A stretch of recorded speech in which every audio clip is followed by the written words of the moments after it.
Hello বন্ধুরা, কেমন আছো সবাই? আশা করি সবাই ভালো আছো আর আমিও খুব ভালো আছি। আজকে চলে গেছিলাম সেই পাঁশকুড়ার বিখ্যাত বিদ্যাসাগর পার্ক দেখতে। তো প্রথমেই তোমরা দেখতে পেলে এখানে ছিল টিকিট কাউন্টার। এখানে কিন্তু টিকিট কেটে 20 টাকা দিয়ে টিকিট কাটবে, তারপর কিন্তু তোমরা পার্কের মধ্যে প্রবেশ করতে পারবে। আর আমরা অনেক আগে অলরেডি টিকিটটা কেটে নিয়েছিলাম, তখন তোমাদের ভিডিওটা করিনি, তারপরে আমরা ভিডিওটা করা শুরু করেছি। আর আমি গেছি ঘুরতে, তোমাদের সঙ্গে পুরো ভিডিও না শেয়ার করলে হয়? কেমন পার্ক, কিভাবে যেতে হয়, সব কিছু তো তোমাদের সঙ্গে শেয়ার করতে হবে বলো। তো এখানে এসে দেখতে পাচ্ছ প্লেসটা এত সুন্দর, কি বলবো, সত্যি পার্কটা অনেক সুন্দর ছিল। এটা ছিল ফোয়ারা, এটা সন্ধ্যের মধ্যে ফোয়ারাটা চালু হয়। আর আমরা গেছিলাম প্রায় 3টে নাগাদ, আর তখন ভীষণ রোদ ছিল, তখন কি তেমন কিছু চালু হয়নি, আর শুধু ঘুরেই দেখেছি। আর এখানে আমার দিদি ফটোশ্যুট করছে আর ভিডিও শ্যুট করছিল, সেটাও তোমাদের দেখালাম। আর আমার ছেলে পুরো পার্ক ঘুরে ঘুরে মাথায় তুলে নিচ্ছে। অনেক বড় ছিল পার্কটা, পুরোটা ঘুরে হয়তো শেষ করে তোমাদের দেখাতে পারবো না। আর পার্কের ভিতরে সব রকমের ব্যবস্থা ছিল। আর কি বলবো, এই যে হচ্ছে বিদ্যাসাগর, যার উদ্দেশ্যে স্মৃতিতে এই পার্কটি, এই যে হচ্ছে বিদ্যাসাগরের মূর্তি। আর এখানে লেখা আছে আই লাভ পাঁশকুড়া। তো তোমাদের দূর থেকে দেখিয়ে দিলাম, এখানে কিন্তু অনেক সুন্দর করে লেখা আছে আই লাভ পাঁশকুড়া। আর এটা ছিল একটা, মানে ওই দিকে যাওয়ার গেট, দুই দিকে আছে, এই দিকে একটা ওই দিকে একটা, সবটাই তোমাদের সঙ্গে শেয়ার করবো। পার্কটা সত্যি ভীষণ সুন্দর ছিল। আর প্রচুর ফুলের গাছ ছিল, এখানে ছোট ছোট ফুল ছিল, দেখতে অনেক সুন্দর লাগছিল। সাইডে বসে এখানে কিন্তু ছবি তুলে অনেক সুন্দর লাগবে। আর এই যে গ্রাউন্ডগুলো দেখতে পাচ্ছ সবুজ ঘাসে মোড়া, এই ঘাসগুলো কিন্তু অনেক, মানে একদম গাদি গাদি ঘাস ছিল, পা দিলে খুব সুন্দর লাগছিল। আর তোমরা এখানে বসে ছবি তুলতে পারবে, অনেক সুন্দর সুন্দর ছবি উঠবে। আমি তো ভীষণ ছবি তুলেছি আর অনেক সুন্দর সুন্দর ছবি উঠেছে। তারপরে এখান থেকে ছোট্ট একটা ফুল তুলে আমি কানে গুঁজে নিলাম। এখানে কিন্তু ফুলে হাত দেওয়া বারণ, তাও আমি একটু তোমাদের ভিডিও দেখানোর জন্য একটা ফুল তুলে নিলাম। তোমরা আবার এসে কেউ ফুল ছেঁড়াছেঁড়ি করো না, তাহলে কিন্তু ফাইন নিয়ে নেবে, ঠিক আছে? আর এখানে আমার ছেলে তো পুরো ফুল ছেড়ে ছেড়ে ভর্তি করে দিয়েছিল। তারপরে দেখো এখানে একটা অনেক সুন্দর মূর্তি রয়েছে বুদ্ধদেবের, আর একদম জঙ্গলের মধ্যে। এটা কিন্তু ফোয়ারা মাঝে, সন্ধে হলে এখানে জল ছাড়ে। আর আমরা যখন গেছিলাম তেমন কিছু দেখতে পাইনি, বিকেল পর্যন্ত ছিলাম, সন্ধ্যের আগেই চলে এসেছি, তার জন্য বেশি দেখতে পাইনি। আর এই পার্কটা কিন্তু 7টা পর্যন্ত খোলা থাকে।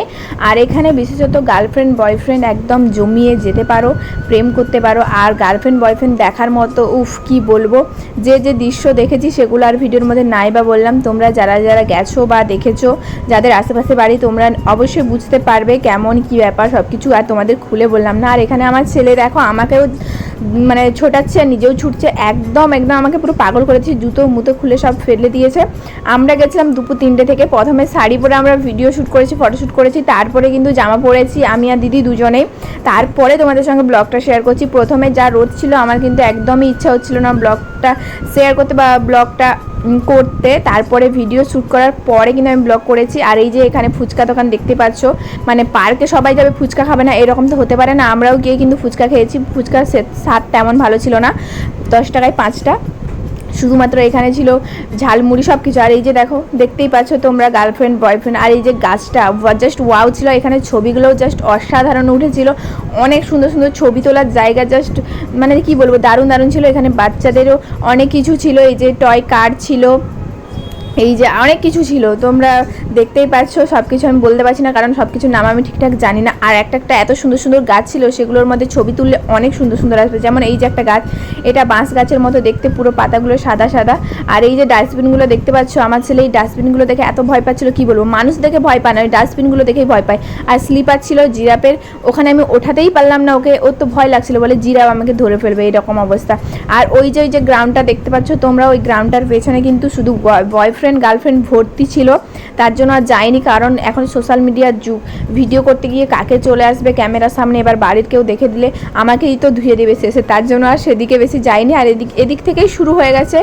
আর মানে কি বলবো, কেলোর কীর্তি, তোমরা সেটা দেখেই বুঝতে পারছো। এদিকে অনেক ছেলে ছিল, তার জন্য এদিকের ফটোশ্যুট ভিডিও শ্যুটটা নিলাম। ওদিকে আমরা রিলস করতে গেছিলাম, তখন যা সব কাণ্ড দেখেছি আর যাইনি।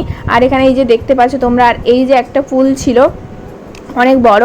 আর এখানে কিন্তু এই যে বোটের মতো ছিল, খুব সুন্দর, বোটে চেপে তোমরা ঘুরতে পারো। এটা কিন্তু বিকেলে ছাড়ে 4টার পরে।